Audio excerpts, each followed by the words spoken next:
Bonjour, j'espère que vous allez bien, c'est Janine et dans cette vidéo, je vais vous parler de comment s'assurer du bon fonctionnement et de la bonne santé d'une copropriété. Alors cette vidéo m'a été suggérée par un ami immobilier et j'ai trouvé que c'était très pertinent de se poser la question de savoir si une copropriété fonctionne correctement et est en bonne santé. Alors rapidement pour celles et ceux qui me découvrent, je suis Janine et j'aide les personnes à acheter leur premier appartement ou leur première maison. Alors restez bien jusqu'à la fin de la vidéo parce qu'une surprise vous attend. Donc première chose, alors vous pouvez demander s'il existe un numéro de registre et aller sur le site registre-copropriété.gouv.fr. Ce numéro de registre va vous permettre de savoir, d'avoir plusieurs informations sur la copropriété, des données, des statistiques sur la copropriété. Et donc grâce à ce registre, vous allez pouvoir connaître la santé financière, s'il y a des procédures en cours et également si il y a des mauvais payeurs au niveau de cette copropriété.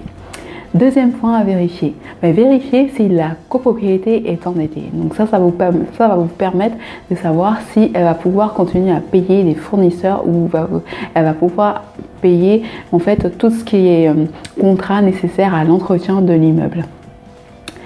Troisième point à vérifier.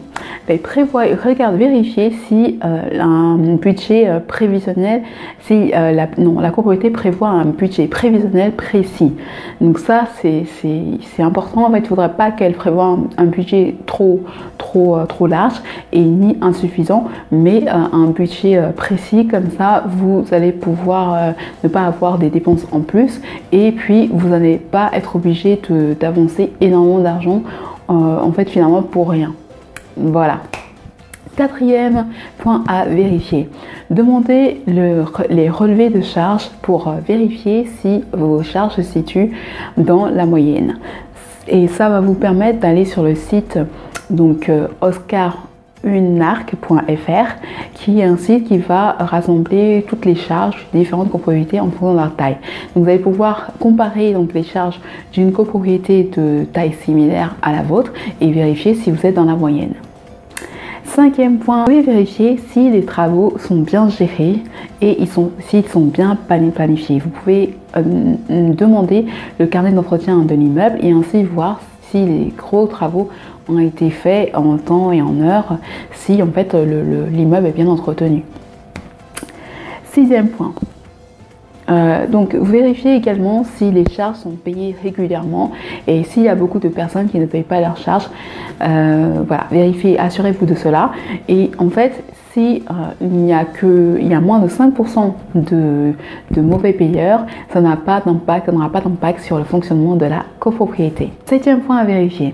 Demandez les derniers comptes rendus des assemblées générales, donc comptes rendus ou encore procès-verbaux, donc c'est la même chose, pour vérifier si les décisions, vous voyez quelles sont les décisions qui ont été prises aux assemblées générales. Donc vous pouvez vérifier si effectivement les bonnes décisions ont été prises, s'il y a eu des travaux, des décisions de travaux, etc.